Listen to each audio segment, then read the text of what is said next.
YouTube world, back at it once again. Instant Classic 8. Just want to come on here. I'm going to say briefly, but I know it's going to take a little bit of time, and hopefully I don't forget too much here. But the Wrestling Observer newsletter, they're going to be releasing their awards later on tonight, tomorrow, whenever it comes out.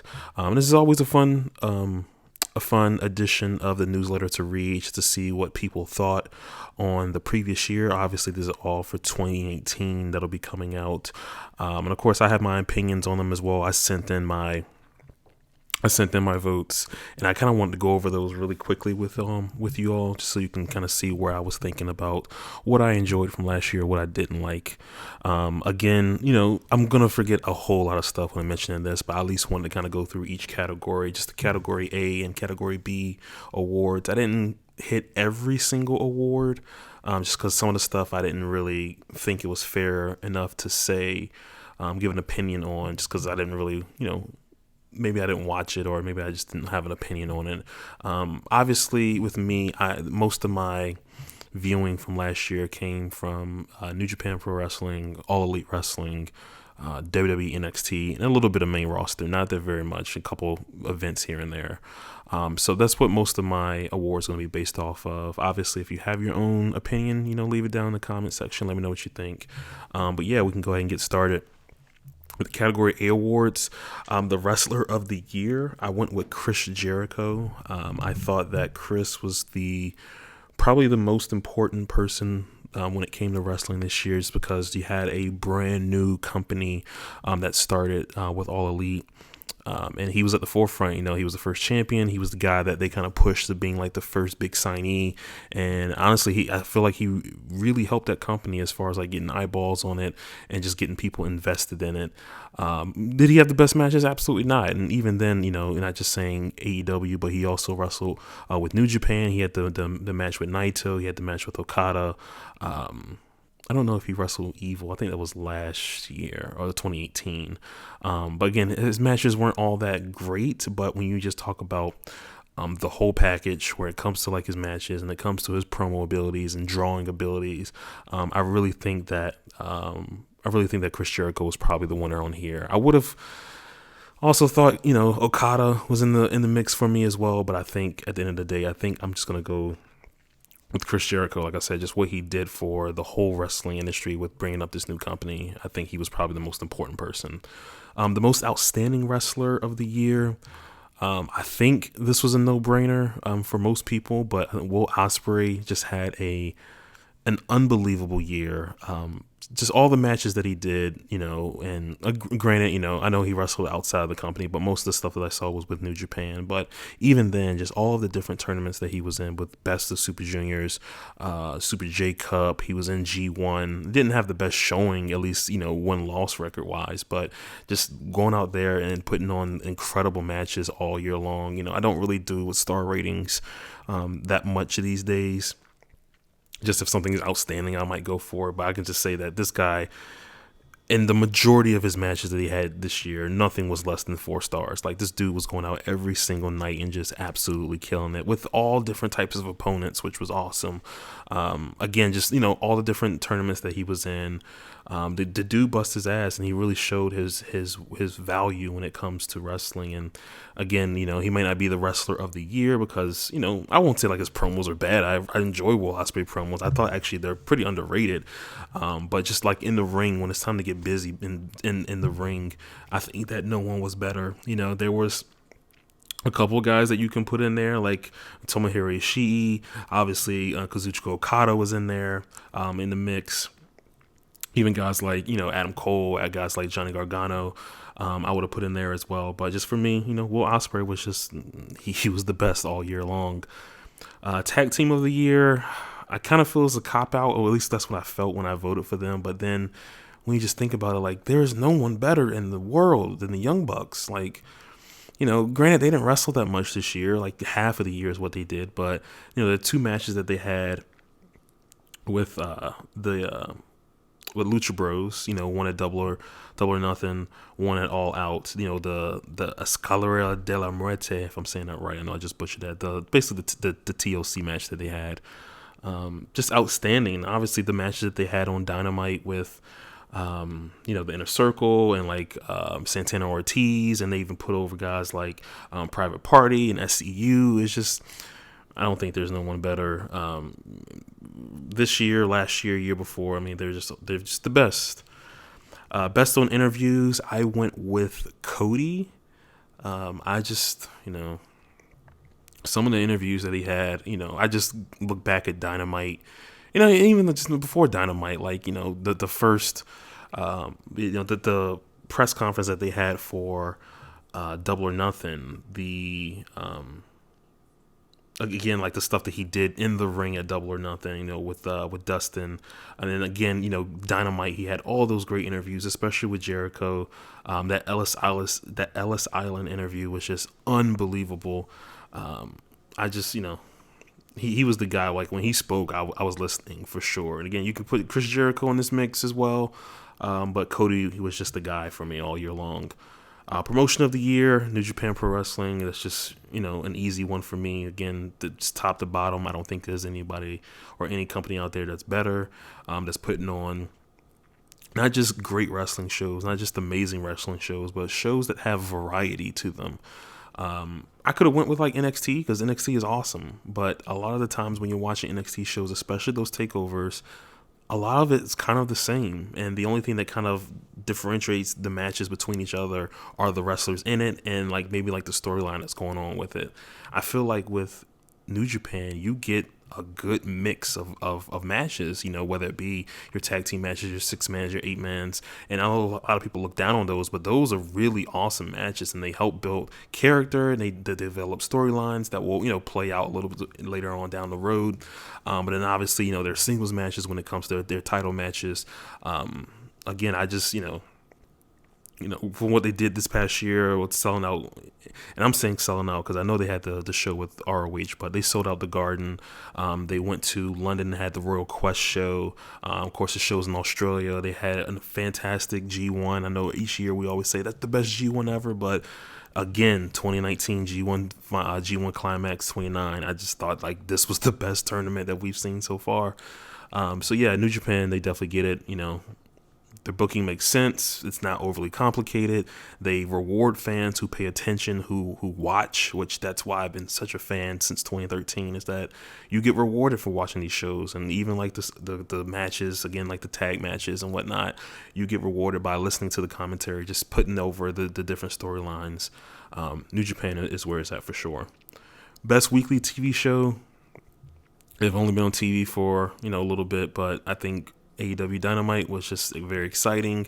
I don't think any of the shows have been horrible. Of course, everything's not great at all. I think like the last portion of the year kind of got a little bit weak, but they've rebounded since then. But obviously, this is all 2019. But like, I would say the first couple months, October, November, it was awesome. And, granted, you can go with NXT, but I'm just, NXT has never been an amazing show for me, at least the weekly shows. I loved it when it was on the network, when it was an hour long, it was great. But obviously they moved to USA to put the 2 hours, go against AEW. And that's obviously why they went there, because they want to go against AEW. The shows were fine. Like, I didn't think it was bad or anything at all. But again, I thought like the variety that we got with AEW, the excitement behind the crowd each week, it's always a joy to watch that show, and I definitely look forward to it every single week. Pro Wrestling Match of the Year. I'm gonna go through my top 5. I can go in order from 5 to 1 here. Just to kind of hit on everything. Number 5, I went with Johnny Gargano and Adam Cole from NXT TakeOver New York. I thought that match was fantastic. All these matches are pretty much 5 stars for me, five and above, pretty much. So yeah, I went with that match from TakeOver New York. I thought it was better than their TakeOver, was it 25 match, and I absolutely hated that cage match that they had. So yeah, that match was incredible. Number 4, I went with Kofi Kingston and Daniel Bryan. I know a lot of people say this match is overrated, but I really enjoyed this bout. It's probably my favorite match from WWE all year, at least main roster for sure. The emotion I got from that match was unexpected as well. It was just a nice thrill ride, and of course, nice to see Kofi kind of get that belt at the end. Number 3, Cody versus Dustin Rhodes from Double or Nothing. Fantastic story. I wasn't super looking forward to this match beforehand, but as the match was going on, obviously with like the entrances and then of course the match itself, and they drew a lot of blood and hair, and just the story that they told in the ring, and then obviously the stuff that's after the match was just a fantastic. It's definitely I would say would have been like top AEW match of all time. Obviously in the short realm of his existence, that's been passed by the tag team match we just got this past week. But either way, for 2019, that was the best match from AEW without a doubt. Number 2, Will Ospreay versus Shingo Takagi. Shingo came in the end, I won't say end, but around 2018. I believe that's when he came in. But either way, he was in the best of Super Juniors, even though he's nowhere near a junior. He had an amazing showing. Will Ospreay had an amazing showing. They both, collided in the finals. And probably the best pure pro wrestling match of the whole year. If you have not seen this, I highly recommend to get New Japan World to seek this match out. Will Ospreay ended up winning. I didn't think there was a loser here at all. Both guys looked amazing, and I cannot wait for them to tear it up again. I think they were supposed to have a match in the New Japan Cup. Unfortunately, they got canceled. But again, this match, as far as like wrestling, just everything in the ring, I don't think there was a better match than this one this year. But my pro wrestling match of the year for me was the G1 Finals, Kota Ibushi versus Switchblade Jay White. I know as a wrestling fan, we hate the term sports entertainment. But if you had to talk about the best wrestling or sports entertainment match of the year, I think this was the best match. Of course, in the ring, what they were able to do, I think Switchblade is insanely underrated. A lot of people just kind of hate on him. A lot of people saw him as this Kenny Omega replacement. And while in the booking that may have been, this dude he held his own, over the whole span of the year. And obviously a lot of people don't like his matches because he has a lot of interference. Geto is out there, but just the psychology that he puts in his matches, just being able to go out there and be a true heel and get real heel heat from the crowd, the Japanese crowd, was just fantastic. And you have the best, in my opinion, the best bad guy in all of wrestling versus one of the best baby faces in Kota Ibushi. And Kota obviously, came up short last year the year before against Tanahashi in that emotional match, which was probably my match of the year in 2018. He comes back and, able to win his block. And then comes again against Jay White. And of course, it's Jay White, the whole Bullet Club's out there. Kenta, who turned on, basically turned heel early on in that show. He came out there with them. And just everything that ensued in that match, just the interference with Geto, and just like the crowd was just unbelievable. Again, it's an incredible match. It's one of my all-time favorite matches. I watch it like once a month. It was the best match of the year for sure. So that was everything in the category A, at least the ones I wanted to go over. I skipped over MMA. No one really wants to hear that right now. Category B, I'm not going to hit on everything again, but I wanted to kind of go through this stuff just so you can know where my head stands. They introduced some new categories last year, MVP like per region. United States and Canada MVP. For me, I don't know. Maybe I'm wrong on this one, but Adam Cole just absolutely killed it last year. For me, he was the best, American wrestler, at least, that was based in the States and whatnot. I think he was the best. He had the best matches, always entertaining. I went with Adam Cole. Japan's MVP, obviously you could have went with Will Ospreay, but with me, I went with Kazuchika Okada. Just, again, the consistency of all of his matches and everybody he's in the ring with, even if you don't care about the match when it first starts, by the end of it, the last 5-10 minutes of that match, you're just totally sucked into it. And that's just a testament of how great he is. For me, he's the best wrestler of all time. I know a lot of people disagree with that, but that's what I'm going with. Okada for Japanese MVP, Japan MVP. Non-heavyweight MVP, this will be the last year he can do this, but Will Ospreay, obviously he was categorized as a junior, even though he kind of bulked up in the middle of the year. But again, he was categorized as a junior, even though, again, he went into the heavyweight tournament later on with G1. I'm going to go with him for the best non-heavyweight MVP. Women's wrestling MVP, I think that she really came into her own stride this year. Rhea Ripley, just, from being in NXT UK, and thank God she got out of there, and hopefully girls like Toni Storm and Kylie Ray can get out of there. But Kylie Ray, I may have that wrong. But I just thought that she did a fantastic job transitioning over to NXT proper. She had a nice feud with Shayna Baszler. She was finally, somebody was able to dethrone Shayna Baszler. And that match was awesome. And she got an awesome reaction from it and everything. And I thought that she was the best. At least she was the one that I enjoyed the most for sure. Best box office draw, Chris Jericho. In an age of the network where you're paying $10 for the network to get your pay-per-views, AEW's out here charging $50 for them and doing 100,000 buys as a brand new company 3 times in a row. It might be 4 times in a row now.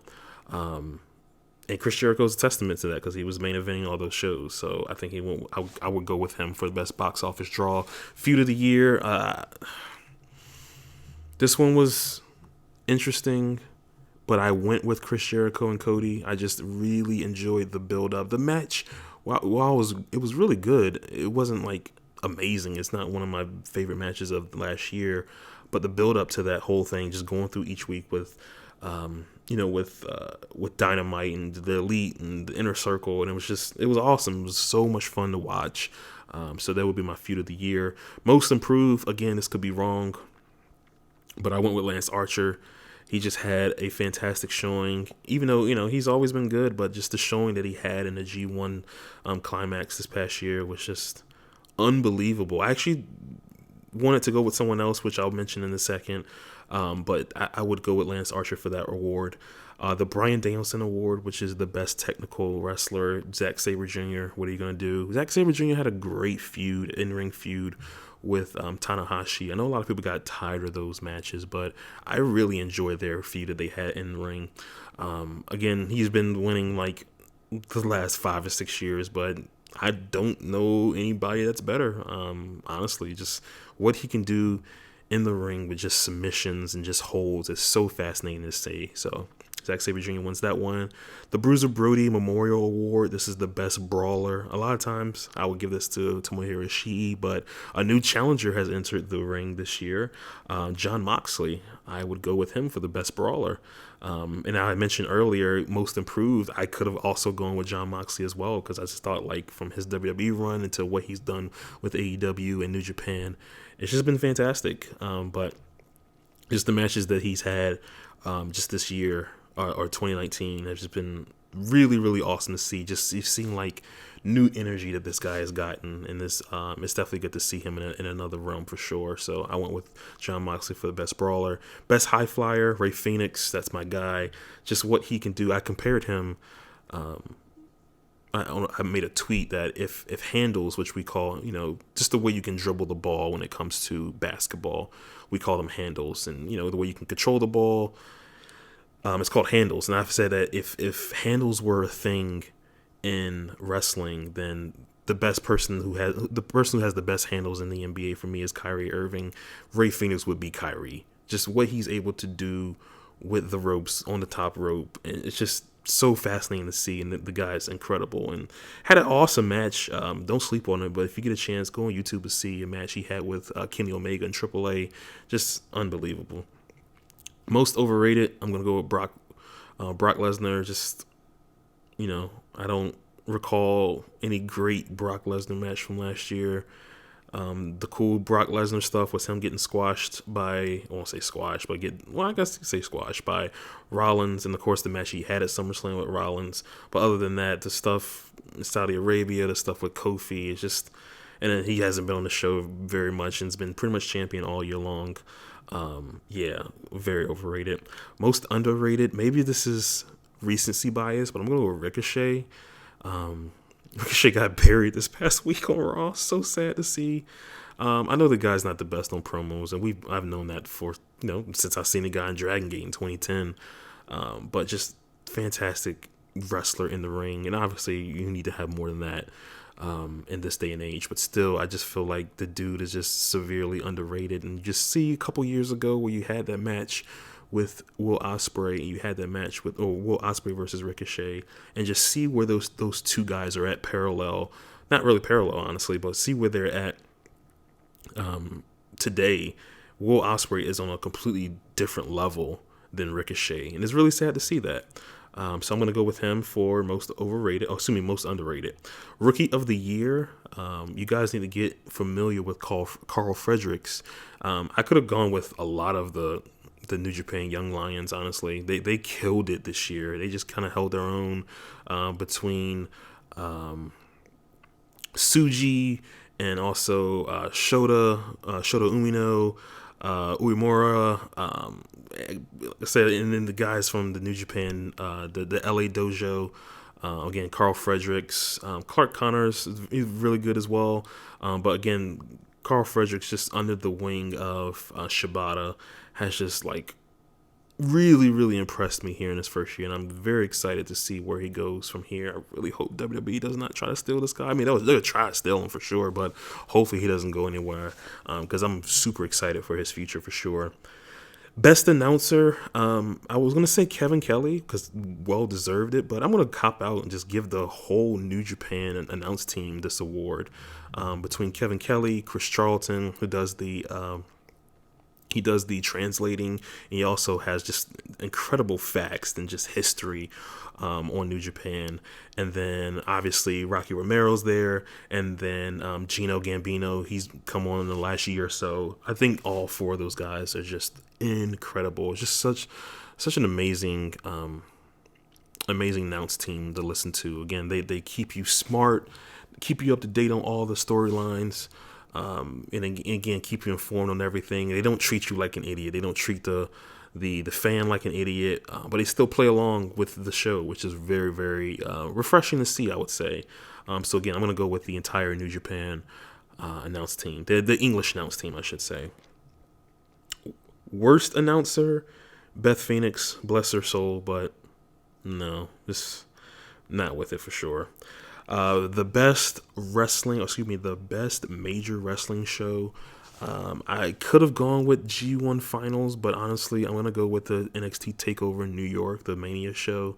5 matches, all of them awesome. The women's match may have been awesome, but it was just a fantastic show, just capped off by an incredible main event. Probably, for me, the best NXT show of all time. I know people will say New Orleans, and that's fine. I have no problem with that. But for me, for my money, I think this was the best one of all time.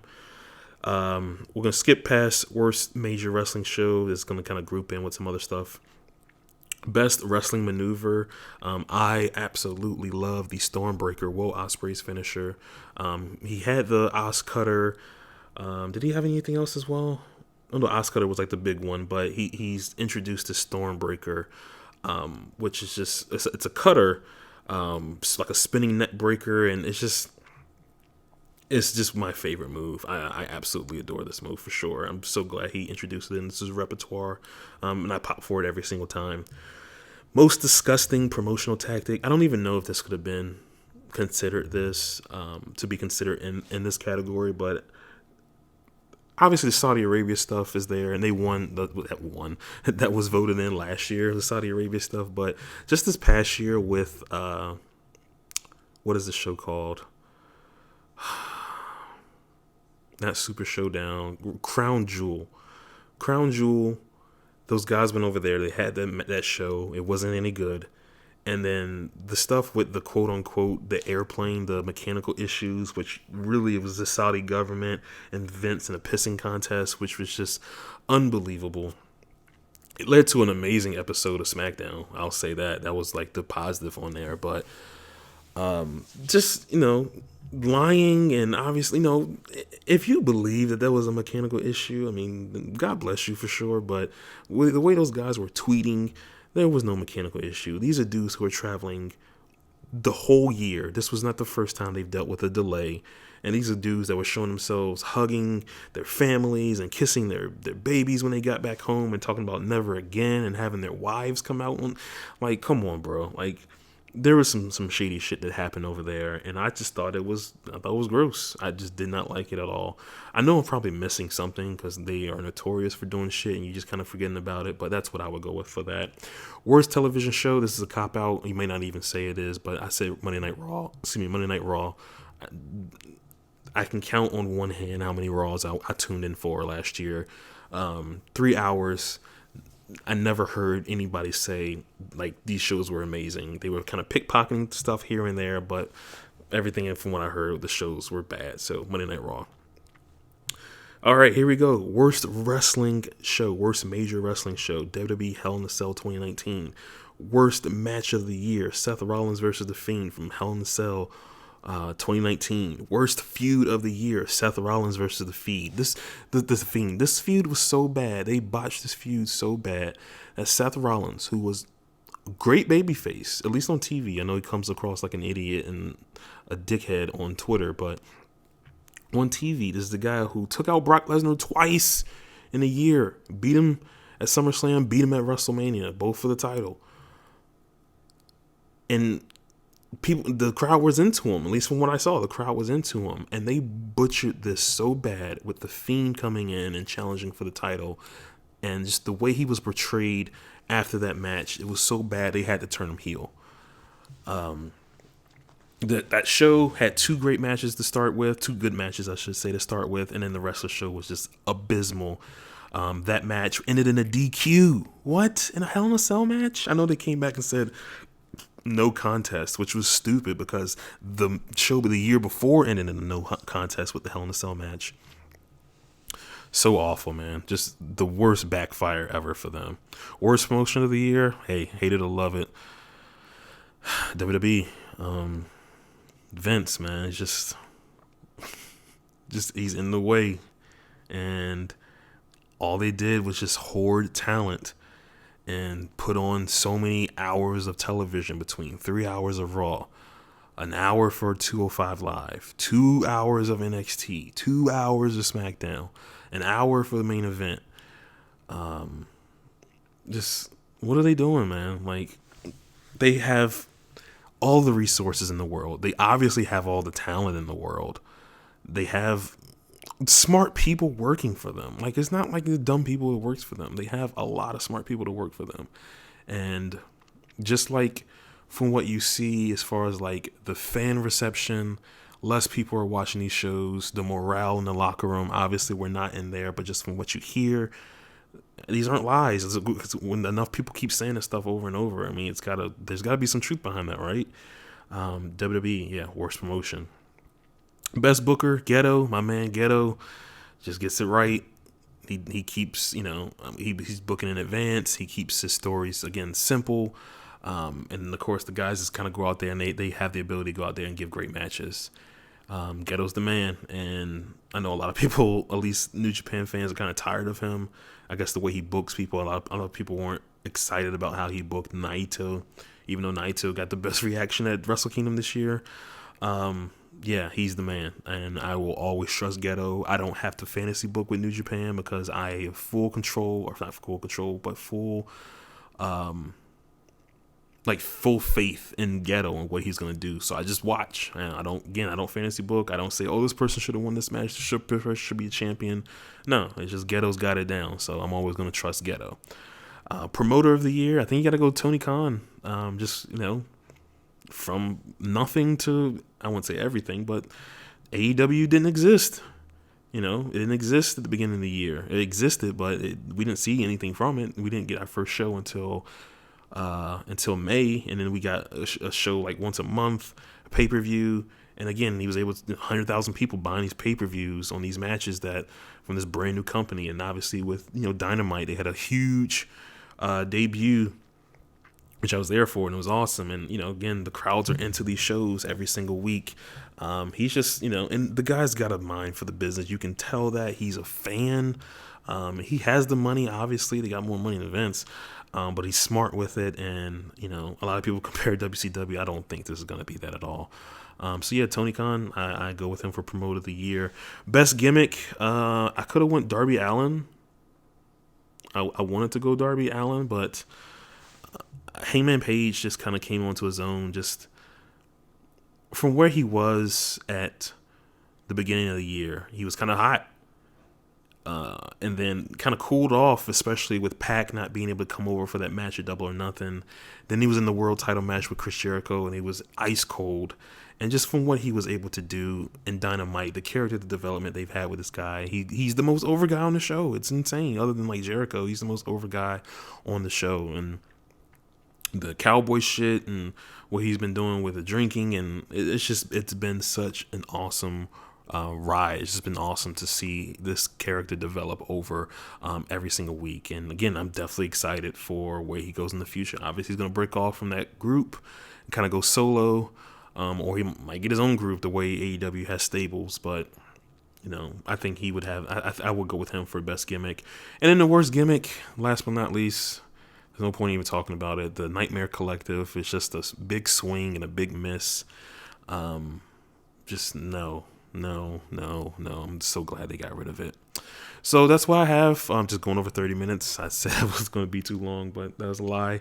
That's what I have for my awards. What did you think? I mean, did you have anything that you would do differently? I'm pretty sure everyone's not going to agree with everything that I say here. So let me know what you think, if there was something that you thought was a little bit more standout for one of the awards. And again, we'll see what everyone else thought later on when this comes out soon. But until then, it's Cascade. Peace.